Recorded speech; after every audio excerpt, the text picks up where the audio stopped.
এটা ভাই আপনি যে কথাটা বললেন আংশিক সত্য, মানে পুরোপুরি সত্য না। আংশিক সত্য নাকি ভাই এটা পুরোপুরি সত্য। আপনি এখন মুসলিম দেখে এটা মানতেছেন না। আপনার মানতে অনেক কষ্ট হইতেছে। যেমন একজন হিন্দুর এটা মানতে কষ্ট হবে। ভাই না ভাই আমার তো হিন্দু ধর্মটা তো ভাই প্রমাণিত সত্য ধর্ম ভাই। হিন্দু বলবে ভাই আপনার কথাটা মানতে পারছি না ভাই। আপনার কথাটা মানতে পারছি না। হিন্দু ধর্মটার অনেক প্রমাণ আছে ভাই। এই যে দেখেন আমাকে গীতাতে লেখা আছে হিন্দু ধর্মটা সত্য ধর্ম ভাই। এটা লেখা আছে। একটা ইহুদিও একই কথা বলবে, একজন খ্রিস্টানও একই কথা বলবে। প্রত্যেকে নিজের ধর্মটারে বগলের নিচে নিয়া বলবে যে ভাই আমারটাই একমাত্র সত্য ধর্ম, বাদ বাকি ধর্ম মিছা। এটা ভাই প্রত্যেক ধর্মের একটা কমন বৈশিষ্ট্য। না এটা ভাই, তো এটা তো ই যাচাই করার জন্য আমাদেরকে জ্ঞান দেওয়া হয়েছে, আমরা তো যাচাই এটা করতে পারি। না, ইসলামে এটা যাচাই করার কোনো উপায় নাই। ইসলামে কখনো বলে নাই যে এই জিনিসটা তোমরা যাচাই বাছাই কইরা তারপরে তোমরা ইসলাম ধর্ম গ্রহণ করো। আচ্ছা না ভাই, আপনাকে আমি এটা একটা ঠিক আছে, না, ঠিক এটা আছে, এটা আপনার হয়তো জানার ভুল আছে ভাই, ঠিক আছে কারণ আপনাকে ইসলামের।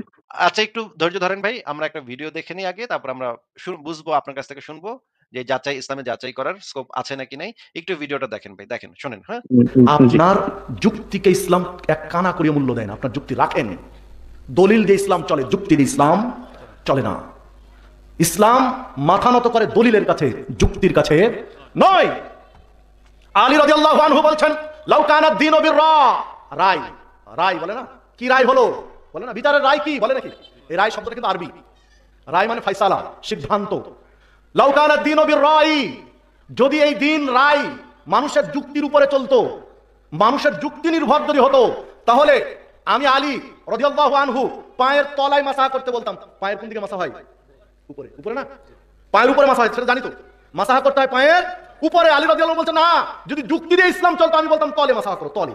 কারণ অজু করে হাঁটা চলা ফিরার পথ করার সময় ময়লা মাটি ধুলোবালি উপরে লাগে পায়ে না নিচে লাগে? তাহলে যুক্তি বলে কি নিচে মাসাহ করো, যেহেতু ময়লা মাটি নিচে লেগেছে। কিন্তু আমি মুহাম্মদ সাল্লাল্লাহু আলাইহি ওয়াসাল্লামকে দেখেছি এমসাহু আলা জাহিরি কুফাইহি, তিনি পায়ের পাতায় নয়, পায়ের পিঠে মাসা করেছেন, তলে নয়। তো যেহেতু উপরে মাসা করেছেন, বিধায় আমি আলীর যুক্তির কোনো মূল্য ইসলামে নেই। এটা একজন সাহাবী, আশারে মুবাশশারা জান্নাতি 10 জন সাহাবীর একজন, 4 খলিফার একজন, রাসূলের জামাইদের একজন, রাসূলের নারী পোতা চাচাতো ভাইয়ের একজন। তিনি বলছেন, এই হাদিস পাবেন আবু দাউদের মধ্যে 162 নম্বর হাদিস, মিশকাতের মধ্যে পাবেন 525 নম্বর হাদিস, এবং হাদিস সহিহ। তাহলে যুক্তি দিয়ে নয় ইসলাম চলবে, দলিল। হাদিস স্পষ্ট বলছে তিনি সালাত করেছেন বুকে হাত বেঁধে, আল্লাহ সাদর শব্দে সহিহ হাদিসে। আপনি এটা মানলেন না, আপনি যুক্তি দিলেন যে উনি বুড়ো বয়সে হাত নিচে নামে পড়েছেন। হাদিসে স্পষ্ট রয়েছে রফল ইয়াদাইন করা, অসংখ্য, প্রায় 450 হাদিস। আপনি বললেন প্রথম দিকে মুসলমানদের আকীদা মজবুত ছিল, পরে দুর্বল হয়ে যায়। আসলে বগলে পুতুল আছে কিনা যাচাই বাছাই করার জন্য একবার দেওয়া হতো না, 4বার ঝাড়া দেওয়া হতো। এই জন্য রমজান 4বার করতে হয়। আপনার যুক্তি আপনার কাছে থাক, আমরা সহিহ হাদিস পেয়েছি, আমরা সেটি মেনে চলি, বাস। আমাদের এর কোনো যুক্তি চলবে না। প্রতিটি ব্যাপারে আপনি খেয়াল করে দেখবেন সহিহ হাদিসে স্পষ্ট যা রয়েছে। এই বিষয়ে ওলামায়ে সালাফ বলে গিয়েছেন, ইন্নাল আইম্মাতুল আরবাআহ কুল্লুহুম ইয়াত্তাবিউনা যাহিরাল কিতাবি ওয়াস সুন্নাহ। সারে ইমামের প্রত্যেকেই জাহেরুল কিতাব ওয়াস সুন্নাহ, প্রকাশ কোরআন ও হাদিসের প্রকাশ্য অর্থের প্রতি আমল করার জন্য ইয়াহুসুনা আসহাবাহুম, তারা উৎসাহিত করে গিয়েছেন তাদের শিষ্যদেরকে যে তোমরা কোরআন হাদিসের প্রকাশ্য অর্থের উপরে আমল করো। আমাদের জবাব একটাই, যে আমরা যুক্তির উপর আমাদের ধর্ম চলে না, বরং যুক্তিকে আমরা আমাদের ধর্মের উপরে চালাই। যুক্তি দিয়ে আমি চলবো না। হযরত আলী রাদিয়াল্লাহু তাআলা আনহু উনি বলেন, যদি যুক্তির উপর ইসলাম চলতো, যে শীতকাল আসতেছে, অনেকে চামড়ার মোজা পরে, তো অজু কইরা যদি চামড়ার মোজা পরে, তো পুরা অজু কইরা পা আর ধোয়া লাগে না। ওই পায়ের চামড়ার মোজা, কাপড়ের মোজা আমরা বলি যে না, হবে না, চামড়ার মোজা 3 আঙ্গুল দিয়ে উপরের পিঠ, পায়ের উপরের অংশে মাসাহ করলে, মুছে নিলে পা ধোয়ার কাজ হয়ে গেল। আমাদের দেশে তেমন লাগে কম, কিন্তু যারা প্রচুর ঠান্ডার দেশে থাকে তাদের জন্য এই মশলাটা অনেক, তারা এটার জন্য অনেকটা আসান হয় তাদের। তো সাধারণত মানুষ চলাচল করে, হাঁটে, তো হাঁটলে চলাচল করলে ময়লা লাগে কি উপরে বেশি না নিচে বেশি? ইসলাম যদি যুক্তি দিয়ে চলতো, হযরত আলী বলেন, ইসলাম যদি যুক্তি দিয়েই চলতো, তাহলে মুজার উপরে মাথাটা হইতো না, মুজার মাথাটা হইতো তলা দিয়া। ঠিক না বেশি? ইসলাম মনে রাখতে হবে, যে কোনো মাসলা মাসাইল আসে, প্রথমে আমরা কি করি, নিজের ভিতরে বিবেককে প্রশ্ন করি, আরে এই ব্যাপারটা কোরআনে যে আসলো পর্দার কথা, কোরআনে যে আসলো সুদ হারাম, কোরআনে যে আসলো ঘুষ হারাম, কোরআনে যে আসলো যে মেয়েদের সামনে যাওয়া হারাম, যেটাই আসে প্রথমে আমি যুক্তি দিয়ে চিন্তা করি। মুসলমান বুঝতে হবে আমাদের যুক্তি দিয়া নামাজের কেরাত হয় নাই, রুকু কেন করবো ঝুইকা, যুক্তি দিয়া এটা রুকু বানানো হয় নাই, সেজদা যে করি যুক্তি দিয়ে বানানো হয় নাই, হজের মধ্যে যে কাবার 7 দিকে এই তওয়াফ করি 7 বার, কেন 7 বার করবো? কোনো যুক্তিতে ধরবে না। কেন কঙ্কর মারবো? কোনো যুক্তিতে ধরবে না। কেন আমি 2 কাপড় পইরা এইভাবে হজ করবো? কোনো যুক্তিতে ধরবে না। সুবহে সাদেক থেকে নিয়ে মাগরিব পর্যন্ত রমজান মাসে না খেয়ে থাকবো, কেন যুক্তিতে ধরবে না? ইসলাম যুক্তির ধার ধারে না। ইসলাম ঐশী গ্রন্থ, আল্লাহর তরফ থেকে আসছে, যেটা বলছেন সেটাই আমার ঈমান, সেটাই আমার আদর্শ, সেটাই আমাকে জান্নাতে নিয়ে যাবে। যুক্তির সাথে এর কোনো সম্পর্ক নাই। আচ্ছা আব্দুল্লাহ ভাই, আপনাকে তো আমি আলেমদের বক্তব্য শোনালাম। এবার আমরা কোরআন হাদিসে একটু যাই। কোরআন হাদিসে কি বলা আছে? যুক্তি ব্যবহার করা যাবে নাকি? আপনি তো বললেন যে ইসলাম নাকি যুক্তি দিয়ে চিন্তা করতে বলছে নাকি ভাই? বুঝিনি ভাই। আপনি তো একটু আগে বললেন যে ইসলাম নাকি আপনাকে বলছে যুক্তি দিয়ে চিন্তা ভাবনা করতে নাকি? বাস্তবতার নিরিখে তো অবশ্যই সত্য মিথ্যা উদ্ঘাটন করতে হবে, যুক্তি কিন্তু এই দিতে হবে। আলেমরা তো সবাই বলল যে ইসলামে যুক্তির কানাকড়ি কোনো মূল্য নাই। ইসলামে যেটা বলা আছে সেটা অন্ধভাবে বিশ্বাস করতে হবে, মানতে হবে, আমল ভাই এই করতে এই কথাটার জবাব আমি একটু পরে দেব, কিন্তু আসলে এই মূল উদ্দেশ্য কথাটার থেকে জবাব দূরে চলে যাচ্ছি। এই কথাটার জবাব আপনি কারে দিবেন? আসিফ মহিউদ্দিনকে দিবেন নাকি এই আলেমদেরকে দিবেন? শুনেন, ওনারাও সঠিক বলছে এবং ওনারা ওনারা যে আঙ্গিকে বলছে ওনাদের কথা সঠিক আছে। আচ্ছা, উনাদের আমি কথা সঠিক। ঠিক আছে, তাহলে আমরা একটু দেখি যে মানে কোন কিছু নিয়ে আপনি তো যখন যুক্তি ব্যবহার করবেন, তাহলে তো আপনি তো আপনার তো আগে সত্য মূল মিথ্যার জন্য ধর্মটা মানে এটা একটু কথাটা কি কথাটা শুনেন, সত্য কথাটা নাকি একটু শুনেন, মিথ্যা? কথাটা জি, শুনে নেন। পৃথিবীতে তো ৪,৫০০ ধর্ম আছে, তাই না?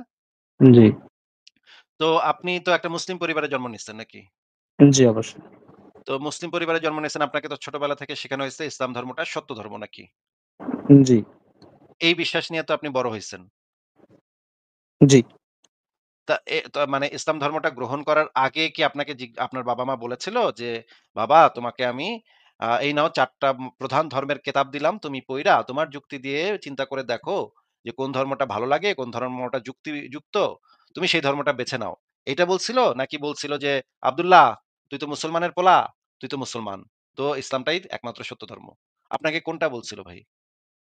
আমাকে কেউ বলে নাই যে ৪ টা ধর্মগ্রন্থ দিলাম, তুমি যুক্তি দিয়ে বিচার করো। আমি যখন বড় হইছি এটা তখন এটা আমি এটা নিজেই জানছি। জি, নিজেই জানছেন। আচ্ছা, জানার প্রক্রিয়াটা কি ছিল ভাই? যদি একটু আমাদেরকে বুঝায় বলতেন। মানে হচ্ছে আপনাকে যেটা জিজ্ঞেস করতে চাচ্ছি সেটা একটু বুঝায় বলি। তাইলে আপনি আপনার উত্তর দিতে সুবিধা হবে।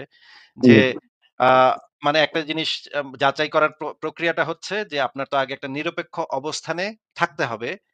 কারণ জি। নিরপেক্ষ অবস্থানে না গেলে তো আপনি কখনো যাচাই প্রক্রিয়া একজন বিচারকের সবসময় নিরপেক্ষ অবস্থানে থাকতে হয়। মনে করেন আপনি একজন বিচারক, আপনার ছেলে ধর্ষণের মামলা খেয়ে আসছে আপনার আদালতে।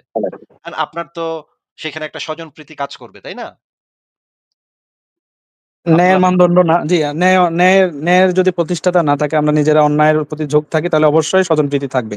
না, অন্যায়ের প্রতি ঝোঁক থাকে না। আপনার যেকোনো মানুষের ক্ষেত্রেই এটা প্রযোজ্য যে আপনার যদি নিজের ছেলে, নিজের আদরের ছেলে যদি ধর্ষণ মামলা খায় আপনার কোর্টে উঠে, তাইলে আপনার অবশ্যই মনের ভিতরে একটা টান অনুভব করবেন আপনি। আপনার বুকটা কষ্টে ফাইটা যাবে। আপনার বুকে একটা মোচড় দিয়ে উঠবে যে আমার ছেলে তো করতেই পারে না। পৃথিবীর কোনো বাবা-মার কাছেই তার ছেলে ধর্ষণ করতে পারে না। ইসলামে কিন্তু ইসলামে সঠিক ইসলামে এর কোনো প্রমাণ নাই। কারণ ওমর রাদিয়াল্লাহু সঠিক তাআলা আনহু ইসলামের উনার পরে সন্তানকে সঠিক ইসলাম আর বেঠিক ইসলামে আমরা পরে যাচ্ছি। আমি এখন আপনার কাছে একজন পিতা হিসেবে আপনার কাছ থেকে জানতে চাচ্ছি যে, আপনি আপনার নিজের ছেলে ধর্ষণের মামলা খেয়ে আসছে। পৃথিবীর কোন পিতামাতার কাছেই তো তার ছেলে ধর্ষণ করতে পারে না। পিতামাতা তো চায় পিতামাতা তো সন্তানকে ভালোবাসে, তাই না? এটা তো সে একসেপ্ট করতে পারবে না। আপনাকে যদি সেই বিচারের বিচারক হিসেবে নিয়োগ দেয়া হয়, তাহলে তো সেটা একটা সুবিচার হিসেবে গণ্য হইতে পারে না। কারণ একজন বিচারকের সবসময় সব ধরনের প্রভাব মুক্ত থাকতে হয়, সব জায়গা থেকে নিরপেক্ষ থাকতে হয়। আচ্ছা, নাকি এই ভাই? কথাটার জবাব দেই ভাই। এটার তো কোনো জবাব দেওয়ার কিছু নাই ভাই। আপনি না, এমন তো আমি না যে আমার প্রত্যেকটা কথা আপনাকে বললে আপনার প্রত্যেকটা কথা নিয়ে আপনার জবাব দিতে হবে ভাই, জবাব দিতে হবে। না, এটা তো অভিযোগ একটা করলে জবাব দিতে হবে না এটা ভাই। তো আমি তো কোনো অভিযোগও করি নাই। মানে একটা প্রশ্ন আমি করছেন। আপনাকে এমনভাবে প্রশ্নটা করছি যেন সেইটার হ্যাঁ, নাতে উত্তর হয়ে যায়। বেশি তাহলেও তো কথা না, বলার আপনার দরকার হয় না। আমি এমন মানে করি না। নিরপেক্ষ হওয়ার দরকার নাই। এটা আপনি বলতে চাচ্ছেন? না, ওটা বলতেছি না। বলছি আমার সন্তান যদি ধর্ষণ করে আমি তাকে শাস্তি বলব যে ধর্ষণ আপনাকে যেটা করেছে। জিজ্ঞেস করেছি সেটা হচ্ছে প্রশ্নটা তাইলে ভালো করে শুইনা তারপর উত্তর দেন। জি। আপনাকে প্রশ্ন করেছি পৃথিবীর বিভিন্ন আদালতে এরকম দেখা গেছে যে বিচারকের নিকটাত্মীয় এমনকি ছেলে-মেয়ে যখন আসামি হিসেবে কাঠগড়ায় দাঁড় হয়, তখন সেই বিচারককে সেই বিচার প্রক্রিয়া থেকে অব্যাহতি দেয়া হয়। ভারতে এরকম অনেকগুলা মামলা হয়েছে। মামলাতে দেখা গেছে বিচারকের ছেলে সে ছিল আসামি। তখন সুপ্রিম কোর্ট থেকে নির্দেশনা দেয়া হয়েছে যে এই বিচার প্রক্রিয়াটা অমুক লোক করতে পারবে না। কারণ তার ব্যক্তিগত সম্পর্ক আছে। এই আসামির সাথে তার একটা ব্যক্তিগত রিলেশন আছে। এই কারণে সে কোন বিচারই করতে পারবে না। সে এই বিচারের জন্য উপযুক্ত বিচারক হিসেবেই গণ্য হবে না। ঠিক আছে? জি, এরকম নজি থাকতে পৃথিবীর পারে বিভিন্ন অবশ্যই। পৃথিবীর এটা বিভিন্ন স্বাভাবিক। দেশে পৃথিবীর বিভিন্ন দেশে এরকম আইনও আছে যে বিচারক যদি সেই আসামির কোনো একজন আত্মীয়তার সম্পর্কের ভিতরে থাকে বা কোনো ধরনের ব্যবসায়িক লেনদেন থাকে সেই আসামির সাথে, তাহলে সেই বিচারক করতে পারবে না। এই কারণেই মনে করেন গত কয়েক বছর আগে তত্ত্বাবধায়ক সরকারের জন্য আওয়ামী লীগ বিএনপি আন্দোলন করছিল যে নিরপেক্ষ তত্ত্বাবধায়ক সরকার গঠন করতে হবে। তত্ত্বাবধায়ক সরকার গঠন করে নিরপেক্ষ নির্বাচন করতে হবে। যেন সেই তত্ত্বাবধায়ক সরকারের যেন কোনো দলের সাথে কোনো সম্পর্ক না থাকে। এমন কাউরে আনতে হবে যারা কোন দলের লোক না বা দলের কোন নাই যাদের ভিতরে। জি। এইটা তো ভাই আপনাকে আমি এমনভাবে প্রশ্ন করছি যেন আপনার উত্তর দিতে হ্যাঁ না ছাড়া আর কিছু বলতেও না হয়। কিন্তু আপনি জবাব দিবেন কেন? আপনাকে জিজ্ঞেস করেছি যে, যেকোনো বিচার প্রক্রিয়াতে তো একজন মানুষের নিরপেক্ষ হয়ে তারপর বিচারটা করতে হয়, তাই না? জি। তাহলে আপনি যে ছোটবেলা থেকে বড় হইছেন এইভাবে যে ইসলাম সত্য ধর্ম, ইসলাম সত্য ধর্ম, ইসলাম সত্য ধর্ম। এখন যদি আপনি সব ধর্মকে বিচার করেনও, তাহলে কি তাহলে তো অবশ্যই আপনার ভেতরে একটা আগে থেকে তৈরি হওয়া একটা ধারণা থাকবে যে ইসলাম সত্য ধর্ম, ইসলাম আমার বাপ-মায়ের ধর্ম, ইসলাম আমার প্রাণের ধর্ম। আমি নবীরে অনেক ভালোবাসি। আমি আল্লাহরে অনেক ভালোবাসি, কোরআনেরও আমি ভালোবাসি। একই কাজ হিন্দুর ক্ষেত্রে সত্য। একজন হিন্দুকে আইনা একজন হিন্দু ধর্মে অন্ধবিশ্বাসী ব্যক্তি যতই বলুক না কেন মুখে যে আমি ভাই নিরপেক্ষ বিচার করব, কিন্তু তার মনের একটা টান তো তার হিন্দু ধর্মের প্রতি থাকবেই। সে তো একটু মানসিকভাবে চেষ্টা করবেই যে আমি যেহেতু হিন্দু ধর্মে আমার ঈমান আছে, সেহেতু আমি হিন্দু ধর্মটাই আমি সত্য মনে করি। তাই তো হিন্দু ধর্মটাই সত্য হবে।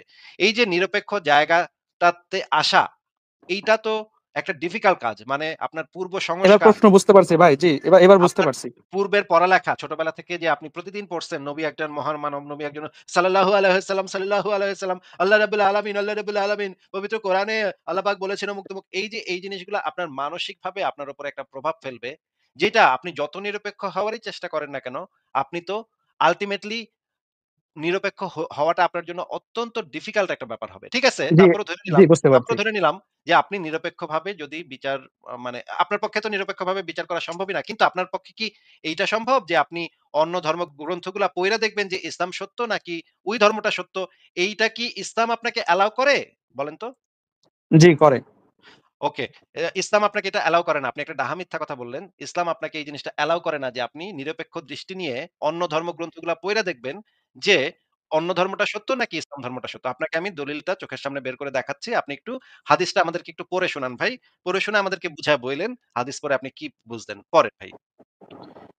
একদা ওমর রাদিয়াল্লাহু তাআলা আনহু তাওরাতের কয়েকটি পাতা নিয়ে পড়ছিলেন। তা দেখে নবী সাল্লাল্লাহু আলাইহি সাল্লাম রাগান্বিত হয়ে বললেন, "সেই সত্তার শপথ হাতে যার হাতে মুহাম্মাদের প্রাণ, যদি মুসাও জীবিত হয়ে এসে যান আর তোমরা আমাকে ছেড়ে তার অনুসারী হয়ে যাও এবং আমাকে বর্জন করো, তাহলে অবশ্যই তোমরা ভ্রষ্ট হয়ে যাবে। নিশ্চয় উম্মতের মধ্যে তোমরা আমার অংশ এবং নবীগণের মধ্যে আমি তোমাদের অংশ।" আহমদ। অন্য এক বর্ণনায় আছে। আচ্ছা। ঠিক আছে হইছে, হইছে। এবার জি। এই যে পরের হাদিসটা একটু পড়েন। একদা ওমর রাদিয়াল্লাহু তাআলা আনহুর হাতে একটি পাতা ছিল যার মধ্যে তাওরাতের কিছু অংশ লেখা ছিল। মহানবী সাল্লাল্লাহু আলাইহি সাল্লাম তা দেখে রাগান্বিত হয়ে তাকে বললেন, "আমার ব্যাপারে কি কোনো সন্দেহ আছে হে ইবনে খাত্তাব? আমি কি আচ্ছা শুভ্র?" ঠিক আছে, হইছে। ঠিক আছে, হইছে। এখন আমরা একটু মানে সৌদি আরবের সরকারি ওয়েবসাইট থেকে আমরা একটা ফতোয়া পড়ে নেই। এটা আরবিতে লেখা আছে পুরা ফতোয়াটা। আমরা এটার বাংলা অনুবাদটা পড়ি। এইখানে একটু পড়েন তো ভাই এখানে মানে এটা একটা মানে সৌদি আরবের সর্বোচ্চ অ লেভেলের ফতোয়া। হ্যাঁ? আমি আপনাকে ওয়েবসাইট থেকে বের করে দেখাবো। আমার সৌদি আরবের যে আছে দাঁড়ান আমি আপনাকে দেখাচ্ছি। আ এটা হচ্ছে এটা হচ্ছে ইবনে বিন বাজের ওয়েবসাইটে দেয়া আছে। হ্যাঁ? আপনাকে আমি হুম। ওয়েবসাইট থেকে বের করে দেখাবো। বিন বাজের নাম তো আপনি শুনছেন নিশ্চয়ই নাকি? বিন বাজ সারা পৃথিবীর জি, সবচাইতে বড় আলেম। একজন মানে মাপের আলেম। জি। মানে একদম বড় মাপের সবচাইতে সবচাইতে শ্রেষ্ঠতম আলেম। মানে গত ২০০ বছরের মধ্যে যত আলেম আসছে তাদের ভিতরে শ্রেষ্ঠতম হইতেছে বিন বাজ। তাই না ভাই? এটা তো নাম তো আপনি জানেন নিশ্চয়ই। জি, এবার শ্রেষ্ঠতম। জি। হ্যাঁ, হ্যাঁ, ২০০ বছরে যত আলেম আসছে তাদের ভিতরে অন্যতম শ্রেষ্ঠ হইতেছে বিন বাজ। হুম। এই বিন বাজের ওয়েবসাইটে এইটা লেখা আছে। আপনি একটু পড়েন ভাই এখানে। মুসলিমের জন্য তৌরাত, বাইবেল বা অন্য কোনো ধর্মগ্রন্থ পড়া উচিত নয়। বা এখানে কিন্তু আবার উচিত নয়। কারণ এর মাধ্যমে সন্দেহ ও সংশয় সৃষ্টি হতে পারে। এবং রাসূল সাল্লাল্লাহু আলাইহি ওয়াসাল্লাম তার কাছ থেকে বর্ণনা করেছেন যে, যখন তিনি ওমরকে তাওরাত থেকে কিছু পাঠ করতে দেখলেন, তখন তিনি বললেন, "হে ইবনে আল খাত্তাব, তোমার কি ইসলাম নিয়ে কোনো সন্দেহ আছে? আমি তোমাদের জন্য খাঁটি সাদা নিয়ে এসেছি।" যদি হযরত মূসা বেঁচে থাকতেন, তবে তিনি কেবল আমার অনুসরণ করতেন। এ থেকে বোঝা যায় আলেমদের ব্যতীত যাদের জন্য এগুলো পড়া জরুরি, অন্য ধর্মের মিথ্যা ধরিয়ে দেওয়ার জন্য, তারা শুধু অন্যান্য ধর্মগ্রন্থ পড়তে পারবে। আচ্ছা, এখান থেকে আমরা দেখলাম ২ টা হাদিস আমরা দেখলাম এবং একই সাথে ফতোয়াটা আমরা দেখলাম। এইটা থেকে আমরা বুঝতে পারলাম যে আপনি শুধুমাত্র অন্য ধর্মগ্রন্থগুলা পড়তে পারবেন। অন্য ধর্ম যে মিথ্যা এইটা প্রচার করার জন্য বা এইটা ধরায় দেওয়ার জন্য। কিন্তু আপনার ধর্মটা সত্য নাকি অন্য ধর্ম সত্য এইটা যাচাই করার জন্য আপনি তো অন্য ধর্ম পড়তে পারবেন না ভাই। আপনি যে ভাই একটু এটা আগে আপনি বললেন বলেছেন কিন্তু আমি তো এভাবে বুঝি নাই। এই আচ্ছা হাদিস আপনি এখান থেকে যেভাবে আপনি আপনি কি বুঝছেন বলেন তাহলে? আচ্ছা, স্পষ্ট ফতোয়া বা কোনো কিছু নিষেধ বলতে বলা হয়নি। উচিত নয় মানে এটা এমন না যে ভাই নিষেধ। উপরে কি লেখা আছে? এবার উপরে কি লেখা আছে যে নবী এটা দেখে ক্ষেপে গেছিল। একজন মানে হযরত ওমর যে হচ্ছে ইসলামের ২য় খলিফা সে তাওরাতের একটা পাতা পড়তেছিল দেখে মানে মুহাম্মদ ক্ষেপে গেছিল, রেগে গেছিল যে, "তুমি কেন তাওরাতের পাতা পড়তেছো? তুমি কেন তাওরাতের পাতা পড়তে গেলা? তোমার কি কোন সন্দেহ আছে যে আমি সত্য নবী?" এই যে এইটা থেকে বোঝা যায় যে আপনি যদি নিরপেক্ষ দৃষ্টিভঙ্গিতে যদি যাচাই করার জন্য অন্য ধর্মকে পড়ার চেষ্টা করেন, যে অন্য ধর্মটাও তো সত্য হইতে পারে, তাহলে আমি একটু দেখি যাচাই করে যে অন্য ধর্মটা সত্য কিনা। তারপর যদি আপনি অন্য ধর্মগ্রন্থ পড়েন, এটা ইসলামে সম্পূর্ণভাবে নিষিদ্ধ। এইটার কোনো না ভাই, আপনি যে এটা নিষিদ্ধ পড়ে না। অন্য কিছু কিভাবে বুঝলেন? এটা তো আমি বুঝলাম না ভাই। আপনি আমাদেরকে একটু বোঝান যে অন্য ধর্মগ্রন্থ যে নিরপেক্ষ দৃষ্টি নিয়ে অন্য ধর্মগ্রন্থ পড়ে কোন ধর্মটা সত্য, ইসলাম সত্য নাকি অন্য ধর্ম সত্য, এটা যাচাই করাটা যে ইসলামে জায়েজ, সেটা আমাদেরকে একটু বের করে দেখান এবং ভাই দলিলও এখান দিয়ে থেকে দিতে পারেন। হ্যাঁ, এখান ভাই থেকে দেখেন। হ্যাঁ, দেখেন। এখানে স্পষ্ট লেখা আছে মুসলিমের জন্য তওরাত, বাইবেল বা অন্য কোনো ধর্মগ্রন্থ পড়া উচিত নয়। আচ্ছা, সাধারণভাবেই বোঝা যায়, যেমন ইসলামের অন্য একটা আইন আছে যে তালাক দেওয়া ভাই, উচিত নয়। ভাই বুঝেন ভাই?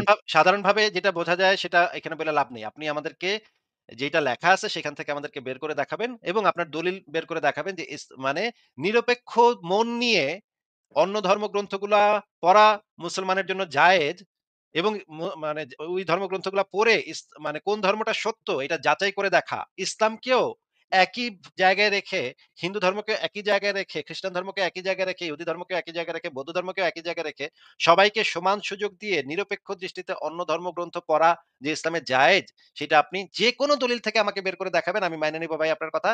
আমি যেই এই দলিলগুলা বের করেছি, এই দলিলে স্পষ্ট বলা আছে যে নিরপেক্ষ দৃষ্টিভঙ্গি নিয়ে আপনি যদি যাচাই করার জন্য অন্য ধর্মগ্রন্থ পড়তে যান, যেটা দেখে নবী ক্ষেপে গেছিল, ওমরকে সেই কাজটা করতে দেখে প্রচন্ড রকমের ক্ষেপে গেছিল নবী। আর আপনি বলতেছেন এটা নাকি ইসলামে জায়েজ আছে। তাহলে তো আপনার একটা দলিল বের করে আমাদেরকে দেখাইতে হবে ভাই। আপনার ভাই চাপার উপর দিয়ে মারলে তো না, ভাই না, এটা চাপা না। হবে না।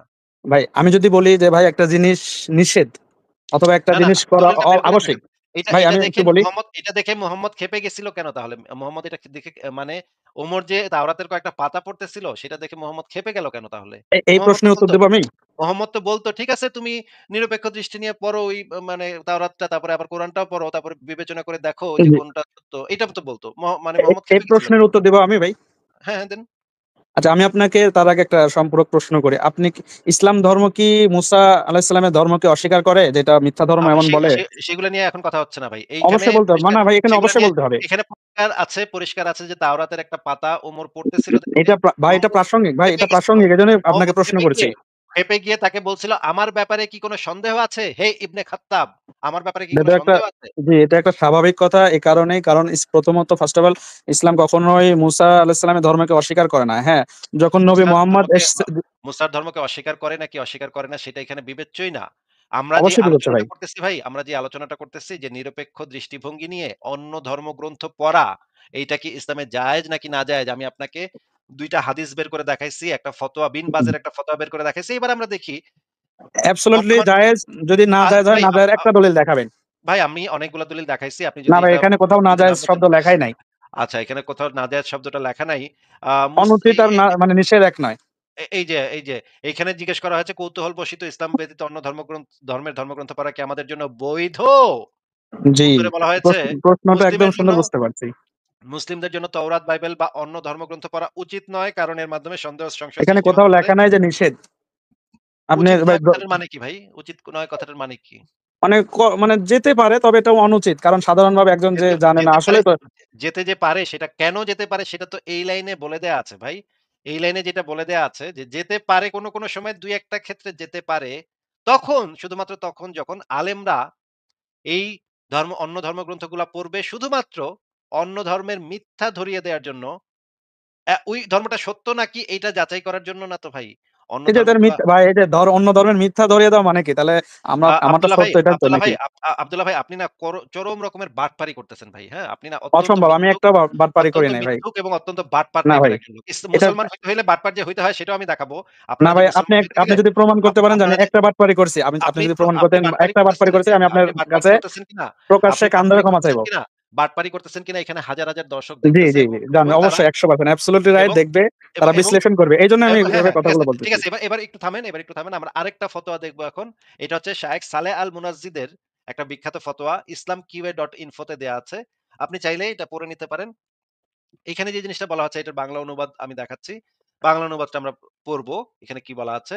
আ এখানে জিজ্ঞেস করা হচ্ছে, দাওয়াহ ইসলামের পথে আহ্বানের উদ্দেশ্যে আহলে কিতাবদের ধর্মগ্রন্থসমূহ এবং তুলনামূলক ধর্মতত্ত্ব বিষয়ে অধ্যয়ন বা শিক্ষা অর্জন এর ব্যাপারে ইসলামের হুকুম কি?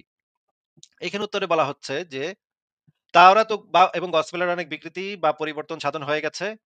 আ এই ২ কিতাবের বিকৃতি ও সত্যের সাথে মিথ্যার মিশ্রণের কারণে তা পাঠ করা নিষিদ্ধ। এই কথাটা কি ভাই দেখা যাচ্ছে? ভাই এখানে স্পষ্ট কথা। কারণ এটা পরিবর্তন বিকৃতি হয়েছে, এটা সবাই স্বীকার করে। ইহুদিরাও স্বীকার করে। আপনাকে যেটা জিজ্ঞেস করছি এই গ্রন্থগুলা পাঠ করা সম্পর্কে এখানে কি বলা আছে একটু যদি পড়ে শোনাইতেন এখানে কি লেখা? এই ২ কিতাবের বিকৃতি এবং সত্যের সাথে মিথ্যার মিশ্রণের কারণে তা পাঠ করা নিষিদ্ধ। আচ্ছা, পাঠ করা নিষিদ্ধ এই কথাটার মানে কি ভাই? নিষেধ, একদম স্পষ্টভাবে নিষেধ।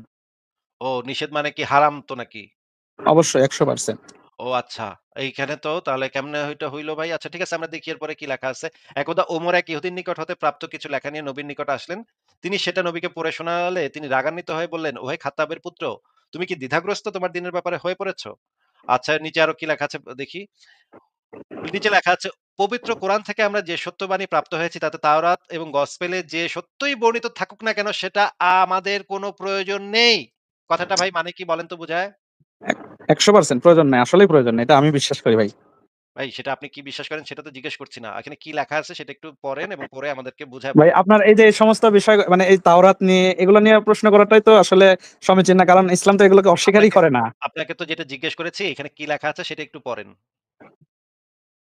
পবিত্র কোরআন হতে আমরা যে সত্য বাণী প্রাপ্ত হয়েছি তাতে তাওরাত এবং গসপেল এ যে সত্য বর্ণই থাকুক না কেন সেটা আমাদের জন্য যে সত্যই বর্ণিত থাকুক না কেন, যে সত্যই বর্ণিত থাকুক না কেন হ্যাঁ, এবার পড়েন। যে সেটা আমাদের কোনো প্রয়োজন নেই। একটুকু প্রয়োজন, আসলেই প্রয়োজন নেই। আচ্ছা ঠিক আছে। তাহলে আপনি তো বলেছিলেন একটু আগে যে নিরপেক্ষ দৃষ্টিভঙ্গি নিয়ে অন্যান্য সকল ধর্মগ্রন্থ পড়ে দেখার অনুমতি ইসলামে আছে। ভাই আপনি যে কত বড় বাটপার, কত বড় মিথ্যুক, কত বড় চাপাবাজ মুসলিমরা, আপনারা যে আপনার নবী একটা লুচ্চা ছিল, আপনারা প্রত্যেকটা লুচ্চা এবং প্রত্যেকটা বাটপার, হ্যাঁ? এইটা দর্শকরা হাড়ে, হাড়ে দেখতেছে জি, এবং টের দেখতেছি, পাচ্ছে। অবশ্যই আমি দেখতেছি। কারণ খুব সুন্দরভাবে আমি দেখাতে পারছি। আপনাকে এজন্য ধন্যবাদ জানাই যে আমি খুব সুন্দরভাবে দেখাতে পারছি এই জিনিসটা। আচ্ছা, পরে ইমাম তাইমিয়ার একটা কথা আছে। ইমাম ইবনে তাইমিয়া বলেন, কোরআন যেহেতু সমগ্র বাণীসমূহের মধ্যে সর্বোৎকৃষ্ট, তাদেরকে কোরআন ব্যতীত যেকোনো কিছুর অনুসরণ করা নিষিদ্ধ করা হয়েছে। নিচে আরো বলা হয়েছে, নবীর চেহারা পরিবর্তিত হয়ে গেল যখন ওমর তাকে সেটা দেখালেন এবং একজন আনসার তাকে বললেন, হে ও খাত্তাবের পুত্র। তখন ওমর বললেন, আমার জন্য এটাই যথেষ্ট যে আল্লাহ আমার রব, ইসলাম আমার ধর্ম এবং মোহাম্মদ আমার নবী। সে কারণে সাহাবাগণ কোরআন ব্যতীত অন্য যে কোনো কোরআন পড়তে নিষেধ করেছেন। এই নিষেধাজ্ঞাটা আছে মাজমু আল ফাতোয়া গ্রন্থে, অত্যন্ত বিখ্যাত একটা গ্রন্থ মাজমু আল ফাতোয়া। এই গ্রন্থে পরিষ্কারভাবে সাহাবাগণ কোরআন ব্যতীত অন্য যে কোনো কিতাব পড়তে নিষেধ করেছেন। আচ্ছা নিচে আরো কি লেখা আছে আমরা দেখি।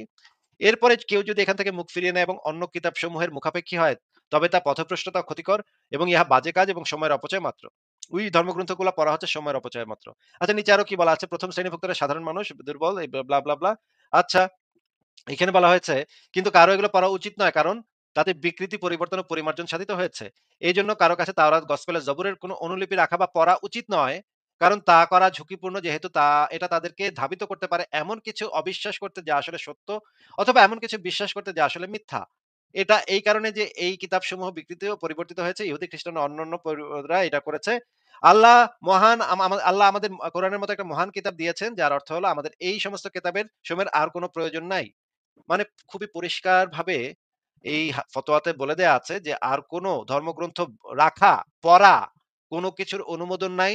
সম্পূর্ণভাবে নিষিদ্ধ। অন্য ধর্মগ্রন্থ পড়া মানে নিরপেক্ষ হয়তো পড়া অবশ্যই নিষিদ্ধ। ওগুলা এমনিতেও পড়া, এমনিতেও নিষিদ্ধ এবং পরিষ্কারভাবে এই ফতোয়াতে বলা আছে। এবার আপনি বলেছিলেন যে এটা নাকি ইসলামে বৈধ। অন্য ধর্মগ্রন্থগুলা নিরপেক্ষ দৃষ্টিভঙ্গি নিয়ে পড়া নাকি বৈধ। এবার ভাই আপনি আমাদেরকে একটা দলিল আমাকে দেখান যে কোথায় বলা আছে নিরপেক্ষ দৃষ্টিভঙ্গি নিয়ে অন্য ধর্মগ্রন্থগুলা পড়ে দেখা ইসলামে বৈধ। একটা দলিল দেখালেই হবে বলেন।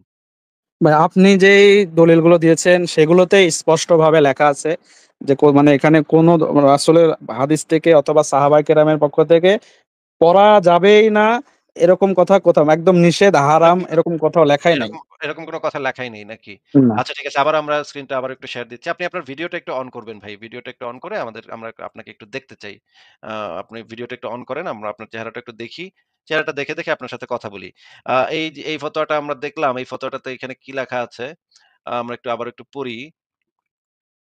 আ ভাই একটু যদি টাইম নির্ধারণ করে দিতেন, কথা বলার সুযোগ দিতেন, তাহলে হয়তো এগুলো নিয়ে আলোচনা করা সুবিধা হতো। না টাইম ১ মিনিট নির্ধারণ করতে অথবা পারব না ভাই। এই লাইনটাতে কি লেখা আছে একটু জোরে, জোরে পড়ে শোনান তো ভাই। এই ২ কিতাবের বিকৃতি ও সত্যের সাথে মিথ্যার মিশ্রণের কারণে তা পাঠ করা নিষিদ্ধ। এই কথাটার মানে কি ভাই? এই ২ কিতাব অর্থাৎ তাওরাত, জাবুর ২ টা হতে পারে। এই ২ কিতাবের বিকৃতি এবং সত্যের সাথে মিথ্যার মিশ্রণের কারণে তা পাঠ করা নিষিদ্ধ। আচ্ছা কিন্তু আপনি বলতেছেন এখানে তো কোথাও আমি দেখাইতে পারি নাই যে এগুলা পাঠ করা হারাম, নিষিদ্ধ এটা তো দেখাইতে পারিনি। তারপরেও জি, এই আ কথাটার উত্তর আমাকে একটু দিয়ে দেওয়ার জন্য একটু সময় দিয়ে সুযোগ দিলে ভালো হতো। আপনি দলিল সহ দেখান যে এটা আপনি একটু আগে বলেছেন যে আমি কোথাও দেখাইতে বা পারি নাই যে এগুলা পড়া জি, জি, নিষিদ্ধ। সেটা জি। আমি কোথাও নাকি দেখাইতে পারিনি। আমি ও ভাই আপনাকে ওখানে একটু ওখানে একটু স্ক্রিনটা ওখানে রাখেন। ওইখানেই রাখবো। অসুবিধা নেই, অসুবিধা নেই। হ্যাঁ, বলেন এখানে এই লাইনটাতে কি লেখা একটু বাংলা বলেন। জি,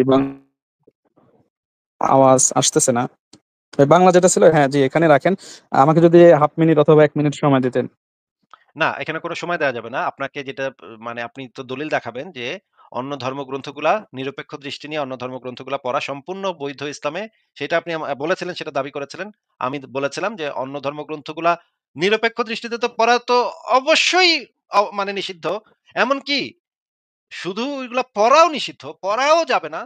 আপনি এতক্ষণ ধরে মিথ্যা কথা বলতেছিলেন। এখন আপনি সেই জিনিসটা প্রমাণ করেন আমি যে আগেও পড়ানো মিথ্যা বৈধ। কথা বলিনি। যেটা এটা ব্যাখ্যা সাপেক্ষ উত্তর, ব্যাখ্যার সাপেক্ষে দিতে হবে। আপনি এটা হা না মধ্যে উত্তর নিতে পারবেন না। এটা আপনার না, তাহলে এটা এইটা আপনার ভাই এইটা ইয়ে হবে। নিষিদ্ধ, এটা নিষিদ্ধ নাকি নিষিদ্ধ না?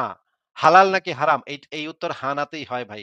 এটার জন্য মনে করেন শুকর খাওয়া কি ইসলামে হালাল নাকি হারাম বলেন তো? যেটা কারণবশত নিষিদ্ধ সেটা যেটা যেটা কারণবশতই আপনাকে বলতে হবে সেটা না। আপনাকে যেটা হা যেটা না তো জিজ্ঞেস করছি সেটার উত্তরটা দেন। শুকর খাওয়া কি ইসলামে হালাল নাকি হারাম? হারাম স্পষ্ট একদম। মদ খাওয়া ইসলামে হালাল নাকি হারাম? হারাম। এই হালাল নাকি হারামের জন্য আপনার কোনো ব্যাখ্যা দেওয়ার প্রয়োজন হইছে? না, এটার জন্য কোনো তাহলে প্রয়োজন নেই। তাহলে এখানে লেখা আছে এই ২ কিতাব যেই কারণেই হোক এইটা পাঠ করা নিষিদ্ধ। এখানে পরিষ্কারভাবে ফতোয়াতে এই জিনিসটা বলে দেওয়া হয়েছে যে এইগুলা পাঠ করা নিষিদ্ধ। কিন্তু আচ্ছা আপনি তাহলে বলতেছেন এগুলো নিষিদ্ধ আমি না। আপনাকে একটা এক্সকিউজ দিই ভাই। যেরকম ইসলামে বলা আছে, যখন তোমরা ইসলামে একটা আইন ছিল যে যদি তোমরা মদ খাও নামাজের ধারে কাছে যাও না। তাহলে কি না, নামাজ পড়া নিষিদ্ধ? না এই ফতোয়াটা এসছে ইসলাম মানে না, যখন আপনি কমপ্লিট হয়ে আমাকে গেছে। এটার অ্যান্স দেন ভাই। কথার মাঝখানে কথা বলেন না।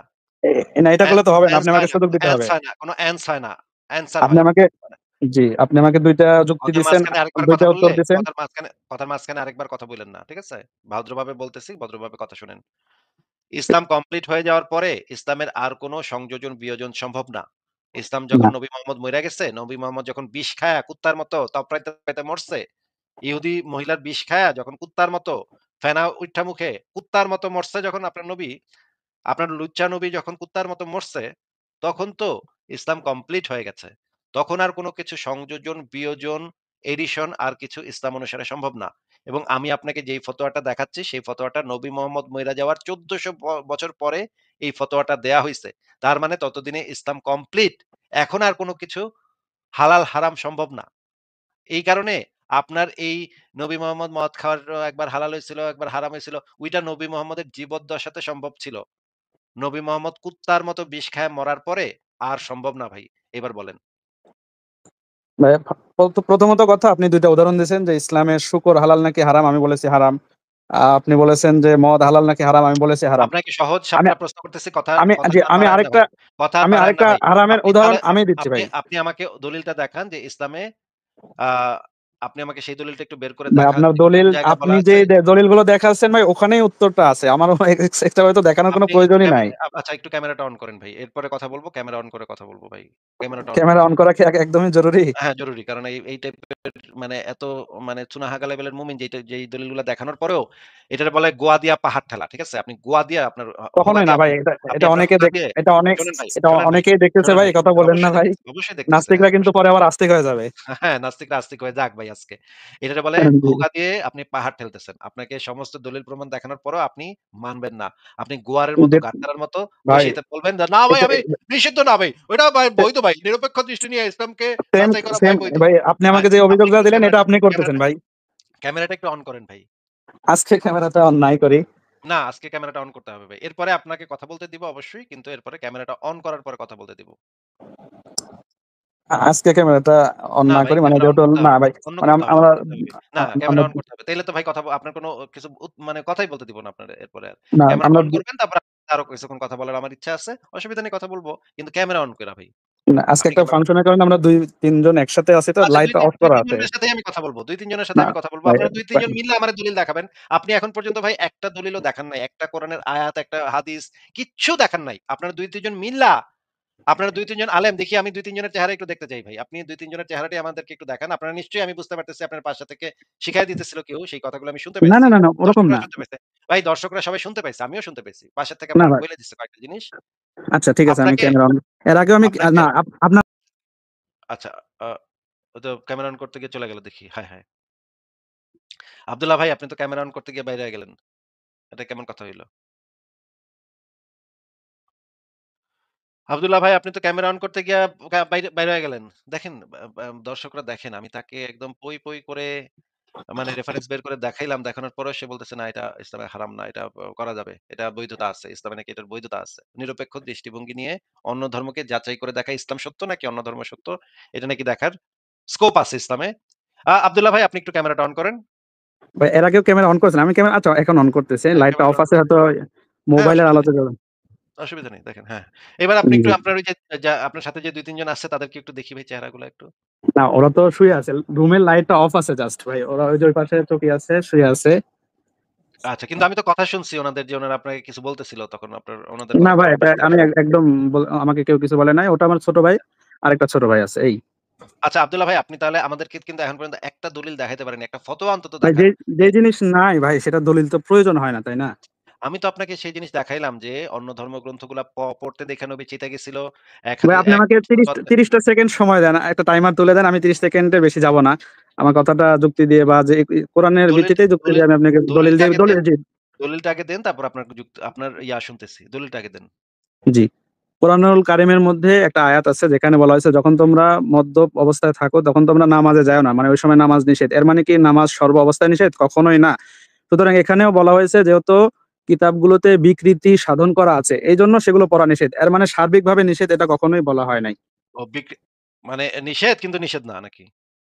ওগুলা পড়া যেমন নিষেধ কিন্তু নিষেধ না নাকি? যেমন নামাজ কারণ সাপেক্ষে নিষেধ আছে কোন সময়, তেমনি মানে এটাও কোন ওই কারণবশত ধর্মগ্রন্থগুলা নিষেধ আছে। ওই ধর্মগ্রন্থগুলা পড়া নিষেধ কিন্তু নিষেধ না নাকি? এটাই তো আপনার কথা থেকে বুঝলাম যে নিষেধ কিন্তু নিষেধ না। আচ্ছা ভাই, আপনি এটা প্রথমত আপনার যুক্তিতেই আসবে না কেন আচ্ছা পড়বো? যেই কারণেই হোক আপনি বলতে চাইলেন যে ওই ধর্মগ্রন্থগুলা পড়া নিষেধ কিন্তু নিষেধ না। নাকি? এটাই তো আপনি বললেন মাত্র, তাই না? আচ্ছা আপনি একটা ওয়েবসাইট অ্যা ইয়ে করেছেন, আপনাকে যেটা দাঁড় আপনাকে করেছেন। আপনাকে আপনাকে যেটা জিজ্ঞেস করছি, আপনি একটু আগে বললেন ওগুলা পড়া নিষেধ কিন্তু নিষেধ না। এটাই তো আপনি বললেন। মাত্র বলছেন ভাই। এটা আপনার মুখে থেকে মাত্র আমি শুনলাম। মানে আপনি বলছেন ওগুলা বিকৃত হয়ে গেছে এইজন্য পড়া নিষেধ কিন্তু নিষেধ না। এইটা আপনি মাত্র বলছেন ভাই। ভাই দর্শক শ্রোতারা আপনারা একটু দেখেন ভাই। মানে মুমিনের বুদ্ধিশুদ্ধি কিরকম? মুমিনদের বুদ্ধিশুদ্ধি কিরকম এটা হয় সেটা এটা একটু ভাই আপনারা দেখেন। ভাই আপনাকে একটু আপনারা মিউট করতেছি। কথার মাঝখানে কথা বলেন না। মিউট করতেছি। দেখেন কি পরিমাণে বাটপার হয় ওনারা। ওনার নবী এই বাটপারিগুলো ওনাদেরকে শিখায় দিয়ে গেছে। ওনার নবী দেখেন কি বলছে? সহজ নজরুল বাড়ি শরহে সহিহ বুখারী এই গ্রন্থে কি লেখা আছে দেখেন। ওনার নবী বলেছেন যুদ্ধ হলো কৌশল। নিচে লেখা আছে এই হাদিসের যে ব্যাখ্যা, এই হাদিসের যে শরাহ করেছে আ ইবনু হাজার আসকালানি এই বুখারী শরীফের ব্যাখ্যা করেছে এবং সেই গ্রন্থটার নাম হচ্ছে ফাথহুল বারী। এই হাদিসের যে ব্যাখ্যা করা হয়েছে সহিহ বুখারীর ব্যাখ্যাতে বলা হয়েছে কাফেরদের সাথে লড়াই ও যুদ্ধের ক্ষেত্রে ধোঁকা ও প্রতারণা জায়েজ। এবং আমাদের এই আব্দুল্লাহ ভাই উনার নুরানি চেহারা, কত সুন্দর দাড়ি। উনি এই প্রতারণাটা নবীর কাছ থেকে এই লুচ্চা নবী মুহাম্মদের থেকে এই প্রতারণাটা শিখে আমার মতো কাফেরের সাথে উনি এই ধোঁকা এবং প্রতারণাটা করতেছে। দেখেন উনি বলতেছে যে উনার কথাটা হচ্ছে যে ইসলামে যেহেতু ওই গ্রন্থগুলা বিকৃত হয়ে গেছে এইজন্য ওগুলা পড়া নিষেধ কিন্তু নিষেধ না। হুম? বুঝছেন আপনারা? দর্শক শ্রোতারা আপনারা শুনছেন কথা? মানে এই টাইপের মুমিনদের সাথে আমাদের কথা বলতে হয় এবং এই টাইপের মুমিনদের সাথে আমাদের আলোচনা করতে হয়। কথা কি একটা বলার সুযোগ আফসোসের দিন। ব্যাপার। ভাই আপনার সাথে তো আর কথা বলার কোন স্কোপ আপনি রাখেন নাই। কারণ আপনাকে কোন দলিল দেখাইলো আপনাকে যদি এখন যেকোনো দলিল দেখায় আপনি ওটা একবার যদি বইলা ফেলেন, এখানে কথা হইতেছে এখন আপনার প্রত্যেকটা কথা মিথ্যা কথা এটা প্রমাণ হইছে। আমি দলিল সহ প্রমাণ করছি। এখন আপনি যে একটা অপমানিত হইছেন, আপনি যে একটা ফলস পজিশন এ পড়ছেন এটা আপনি স্বীকার করতে চাচ্ছেন না। আপনি এই লাইভটা পরে নিজে দেখবেন এবং দর্শকের কমেন্ট গুলো আপনি নিজে পড়বেন। দর্শকরা না এখানে ভাই কি বলতেছে। ঠিক জি, আছে? যে দর্শকরা যেভাবে এখানে কি বলতেছে। দর্শকরা এখানে জি, কি জি, জি, বলতেছে? আপনাকে অবশ্যই। কি পরিমাণ মানুষ গালিগালাজ করতেছে। বলতেছে যে এই মানে হালার পরে লাইত্থা এটারে পাছায় লাথি মেরে বাইর করেন আসিফ ভাই। এটারে পাছায় লাথি মেরে বাইর করেন। আমি তো আপনার সাথে অনেক ভদ্র ব্যবহার করতেছি। দেখেন আমি আপনারা কয়েকটা মানে কমেন্ট আপনাকে আমি এখানে দেখাচ্ছি। দেখেন আপনাকে কি কয়েকটা কমেন্ট বের করে দেখাবো? যে পাবলিকে কি বলতেছে? এই যে দেখেন এখানে বলতেছে মাদ্রাসা সাব বলে কথা। আ এখানে দেখেন আরো কি বলতেছে? এই যে দেখেন এখানে কি বলতেছে? দেখেন আপনারা গাইলা, কে কি গাইলা বললো একদম মানে এখানে, কে কি বললো ভাই, এটাতে কি যায় আসে? এই যে দেখেন আপনার গাইলা পাবলিকে গাইলা আপনারে আপনার আচ্ছা, এমন যে গাইলেন ভালো গাইলেন যে করে ভাই, এটা একটু দেখান তো, যে এটা একটু ইয়ে করেন, গুয়ের মতো চেহারা। ভাই এটা একটু হাইলাইট করেন ভাই। না এটা হাইলাইট করা আর যাবে না ভাই। দেখেন আপনার আপনাদের চেহারা নিয়ে কেউ নাস্তিকদের কেমন ব্যবহার, নাস্তিকদের ব্যবহারটা মানুষ একটু দেখুক। নাস্তিকদের ব্যবহার কি ভাই? নাস্তিকদের ব্যবহার খুব খারাপ নাকি? দেখুন না, সবাই না, সবাই ভাই, সবাই না, এই যে অনেকেই আছে দেখেন, এই যে ভালো। দেখেন, এই যে মার্জিত দেখেন কি ভাষায়, মার্জিত এই ভাষায়। হ্যাঁ, হ্যাঁ, এই তো।